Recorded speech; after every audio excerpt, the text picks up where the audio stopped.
बच्चों, let's read the question. The question says which one of the following is not true about the light reaction of photosynthesis. तो हमारे पास 4 options दिए हैं और हमें बताना है कि इनमें से कौन सा जो स्टेटमेंट है वो फॉल्स है, जब हम लोग बात कर रहे होते हैं about light reaction of photosynthesis.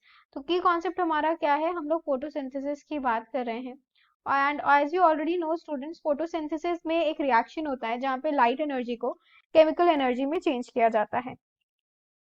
तो ये जो बेसिकली रिएक्शन है ये 2 तरीके का होता है एंड इसके लिए लाइट का प्रेजेंट होना जरूरी होता है प्लांट्स में। पहला होता है लाइट रिएक्शन, दूसरा होता है डार्क रिएक्शन।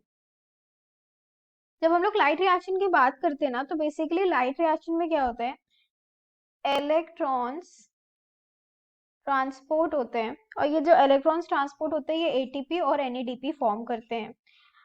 ये जो इलेक्ट्रॉन ट्रांसपोर्ट होता है ये 2 तरीके से हो सकता है, या तो ये साइक्लिक हो सकता है या तो ये नॉन साइक्लिक हो सकता है। इसको हम और क्या बोल सकते हैं, साइक्लिक फोटोफॉस्फोराइलेशन या फिर non cyclic photophosphorylation. Cyclic photophosphorylation में स्टूडेंट्स वाटर का क्या होता है, वाटर का होता है फोटोलिसिस। इस फोटोलिसिस की वजह से क्या होता है, ड्यूरिंग द नॉन साइक्लिक वाले की सिर्फ बात हो रही है, तो कुछ इस तरीके से जो इलेक्ट्रॉन है वो निकलते हैं, वो मिलते हैं आपको इसमें। यस, तो यहाँ पे अगर हम बात करते हैं नॉन साइक्लिक में, तो यहाँ पे आपको फोटोफॉस्फोराइलेशन 1 भी देखने को मिलता है, साथ ही साथ फोटोफॉस्फोराइलेशन 2 भी देखने को मिलता है। और जब हम साइक्लिक की बात करते हैं तो यहाँ पे सिर्फ फोटोफॉस्फोराइलेशन 1 देखने को हमें मिलता है। जब नॉन साइक्लिक फोटोफॉस्फोराइलेशन की बात कर रहे हैं तो यहाँ पे हमने कहा कि फोटो सिस्टम 1 और फोटो सिस्टम 2 दोनों प्रेजेंट है। तो अब हम बात करते हैं कि जो फोटो सिस्टम 1 है, फोटो सिस्टम 1 उसका जो रिएक्शन सेंटर है वो क्या है, P700, और जो फोटो सिस्टम 2 है उसका जो रिएक्शन सेंटर है वो क्या है, इट इज P680। एंड हमने क्या बात करी थी, नॉन साइक्लिक में यहाँ पे एटीपी और NADPH दोनों मिलते हैं, वहीं नॉन साइक्लिक में सिर्फ एटीपी ही का फॉर्मेशन होता है। तो अब हम क्या करते हैं, हम सारे ऑप्शंस को देख लेते हैं एक बार।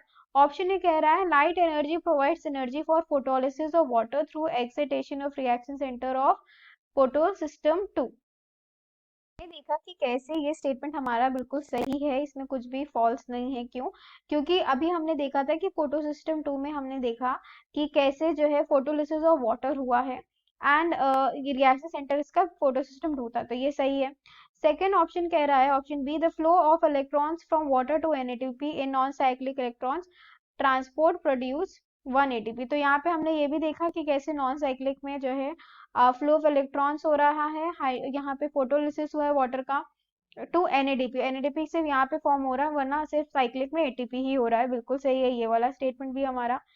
थर्ड स्टेटमेंट में कह रहा है reaction of 2 photo systems are needed for the reduction of NADP, कि एनएडीपी के रिडक्शन के लिए हमें 2 फोटो सिस्टम चाहिए, क्योंकि अभी आपने देखा नॉन साइक्लिंग फोटो सिस्टम में 2 फोटो सिस्टम्स थे, PS1 और PS2, फोटो सिस्टम 1 और फोटो सिस्टम 2। तो ये वाला भी बिल्कुल सही है, वरना क्योंकि साइक्लिक वाले में सिर्फ एक ही फोटो सिस्टम था और इसमें एटीपी मिल रहा था हमें। ऑप्शन नंबर डी कह रहा है P680 and P700 are the reaction centres of photo system 1 and photo system 2 respectively. ये वाला ऑप्शन हमारा अनट्रू है। ये वाला ऑप्शन अनट्रू क्यों है, क्योंकि अभी हमने बात करी फोटो सिस्टम 1 में 700 और फोटो सिस्टम 2 में 680 चाहिए, यहाँ पे उल्टा दिया हुआ है। तो करेक्ट आंसर क्या होगा कि फोटो सिस्टम 1 में 700 और फोटो सिस्टम 2 में 680। So the final answer for the question is option D is untrue.